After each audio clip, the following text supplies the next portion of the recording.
misi yose nta kindi arondera kiya kintu cyose cyo guha kuba wa mugabo cyangwa wa mugore Imana yishimiye mpaka akigize uburyo inkomezi ya Yezebeli control abantu kuko muri kimwe ifise bivuga ifise ikintu cya control kugira kubwire ko control nuko aba yamaze kumenya ivyawe byose ariko arondera inkomezi zawe ziri benshi nico gitumubona umuntu yahura yiyubasha yaraguye umuntu yahura ari umuntu mupfasoni w'umushinga nta yaraheze byagenze gute yahuye n'inkomezi ya Yezebeli ishobora guca mu mugore ishobora guca no mu mugabo ishobora guca ku mukobwa canke igaca ku muhungu nakindi Yezebeli akeneye the source of your strength aho inkomezi zawe ziva Yezebeli ntacika intege adashitse kuca akeneye Yezebeli ntaruha atakweguye Yezebeli ntaruhuka atakumaze inkomezi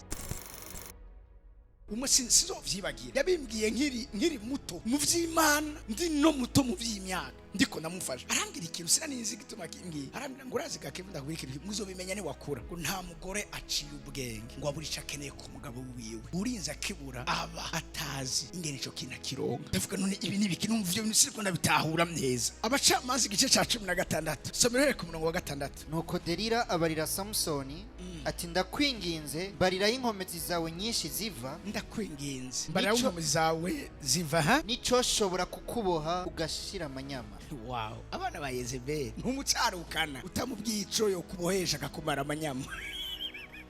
Ndakwinginze, please tell me what makes you so strong and what it will take to tie you up securely. Wewe kameme Samsoni kirakebwa umviriza. Samsoni aramwishura atabombohesha imvuto ndwi zikiri mbisi zitaruma noca mpinduka goyigoyi nkamera nk'abandi. Goyigoyi nkamera nk'abandi mbwa yaramubesha maze abo baganwa abafilistiya bazanira umugore imvuto ndwi zikiri mbisi zitaruma arazimubohesha kandi uwo mugore yari afise abantu babunze mu cyumba cy'imbere mu nzu. Yari afise iki? Abana ba Yezebeli. Umwe yibaza ngo bari babiri. No, Delila ntiyamubwiye muri restaurant. Yamubwiriye hehe? Samsoni nyene cumba kiryohewe ati sheri mbwira rero. Nico gituma mbabwira ikintu kimwe. Mwabakobwa muguma muri ko murarerembuza amaso. Muguma muri ko muraravya indimi. Muri abana ba Yezebeli. Warakijijwe canke ntiwakijijwe? Urabiko mufitaniye programa n'umuntu. Ugasugenda wambaye impuzu. Ubizi neza ko gutuma ataba concentre. Kuvyo abwirizwa kuba concentre ko ariko aza kuma ariko ararunguruka ivyarunguruka. Mugenda mufise abo mwanyegeje babunze.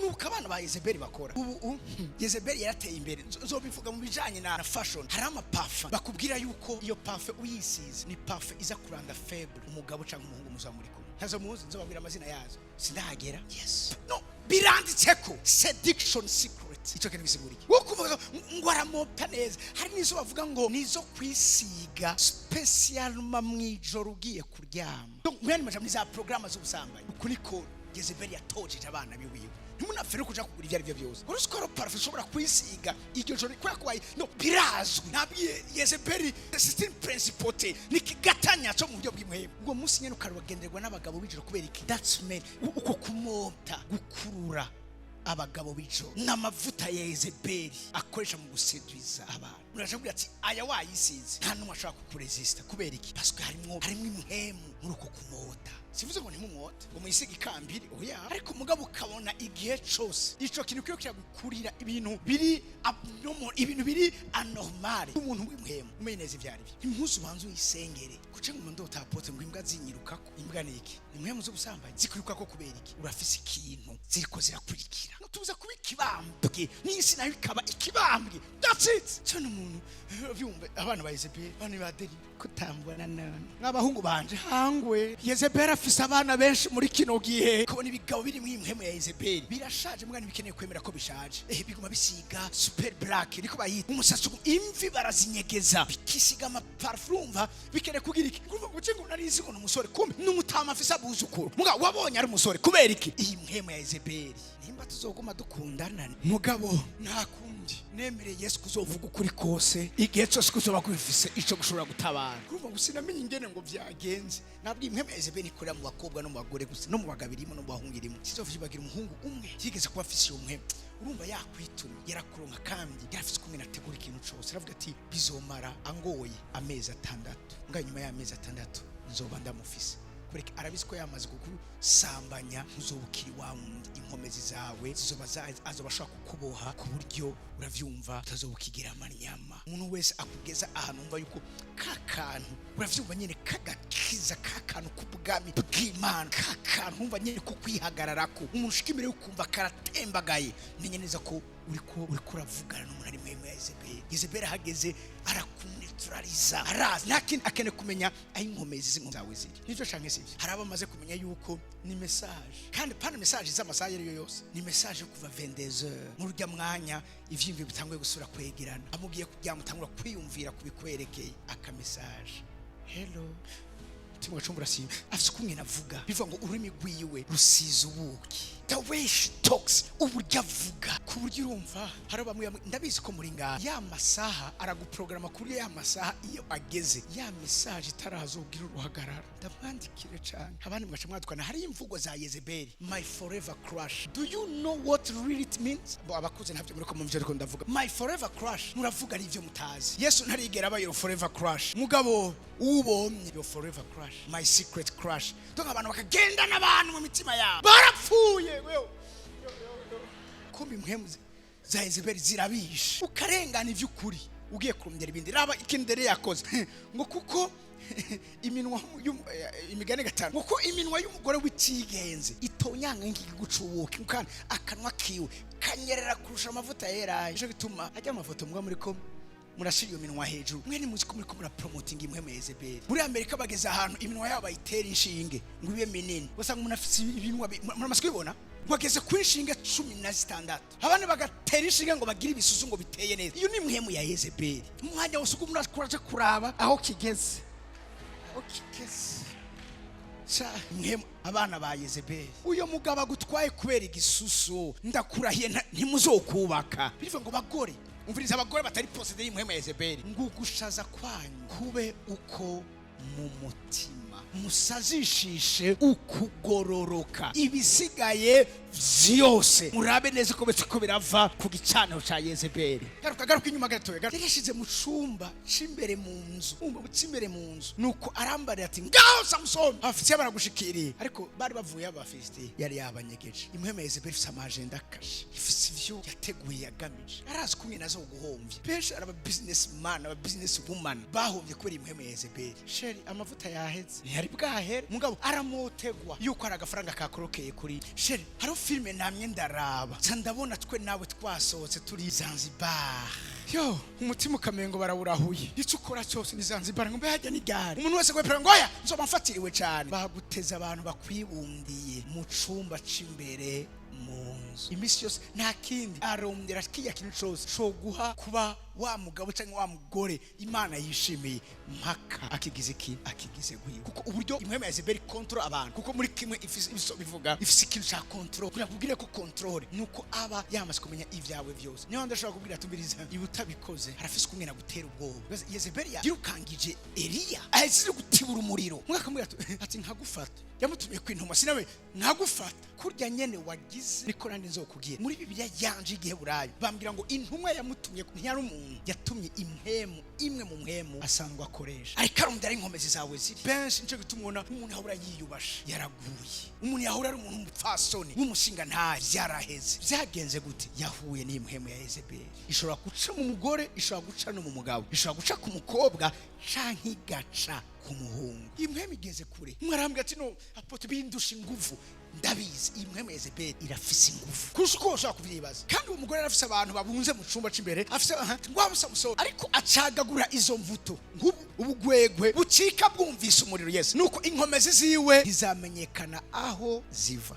Si keso ya mamasoza afise ni keso ya inkomezi ziwe aho ziva ko nta kindi Yezebeli akeneye the source of your strength aho inkomezi zawe ziva as long as umunsi musinzo uvyibagira. Hari umugenzi yari yarahuye n'ico gitero cyaba abana ba Yezebeli cyangwa bari mu impwemu ya Yezebeli nabo ngene bamumanipira kuko impwemu iramanipirana naho ukaburi ngaha umanipira uwo mubakanye umanipira uwo mukundanye waramaze gutegwa n'impwemu ya Yezebeli juste kubera kavuze ati ibintu bishoboka ngacumara iminsi ufye uyu muntu utamuvugisha bebe bite kubera ko utamvugisha cwe ugahora mwabashize mu bihano. Abashira mu bihano abo bubakanye, abo batewe n'impwemu ya Yezebeli, umushira mu bihano. Wewe ivyo ravyemerewe wewe? Nihe vyanditse muri Bibiliya ngo umushira abo mubakanye mu bihano? Umwe arazarambwa ngo poto ngo ngenda mukomesha shaka. Kandi ngo aza yavura. Niyo Jezebel spirit. Uko niko abana b'Imana tumeze. Talk to me. Uko niko abana b'Imana tumeze. Arabaga bace batwegagora ko bamaze kuza bavura.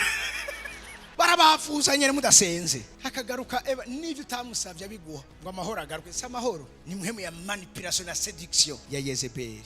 Bamwe sinigene mwanduye izo mpemu. Mugabo Imana ishimwe. Iyindwi uvuga ngo iyindwi. Tuzovuga uhoraho niwe Mana. Kumva uryohewe yuko umuntu agwahishe wari ukeneye kubera ko wabanje kumumanipira, wabanje kumukanga, kumutera ubwoba, kumutera umutima mubi. You are not normal. You ni muhemu ya Yezebeli.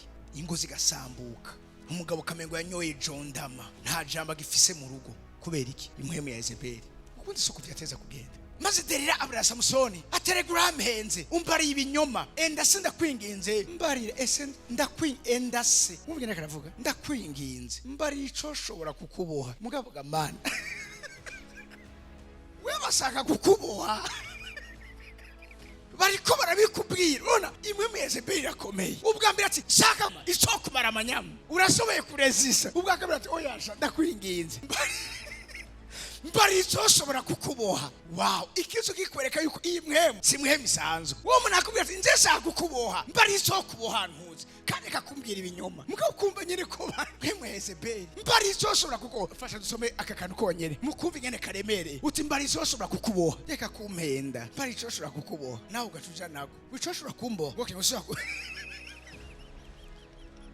11 munyarukirize aramwisura ati mbohesha imigozi misa itigeze gukoreshwa notsa bihinduka ngo higoye no ngakamashwe kuresista nkamera nk'abandi. Umviriza tatative ya kabiri nuko Delila yabiri imigozi misha arayimubohesha aramubura ati ngaho Samusoni abafite bagushikiriye kandi abamubumdiye bari mu cumba c'imbere mu nzu. Maze Samusoni acacagagura iyo migozi imubosha amaboko mucagagura inyuza tunyuze ko kwa kumutaye niko yatubwize. Umviriza byakurikiye Delila abura Samusoni ati nanone uracampenda umbarira ibinyoma gusa arende kurabona ingene akiravuga nanone uracampenda umbarira ibinyoma gusa yigira vulnerable yigira faible nabara umbarira icoshobora kukuboha again. Aramusuba ati ibisibondwe vy'umushatsi wanje wobijishisha ku kijijisha impuzu vyo shoboka nuko arabijisha abigumisha urumamba arumara ati ngaho Abafilisitiya atarakanguka arishikura ugo rumambo rw'ishingiro hamwe n'ikijishigwa ko impuzu. Yari incuro ya gatatu. Murabikiro kintu Yezebeli ntacika intege adashitse kuca keneye.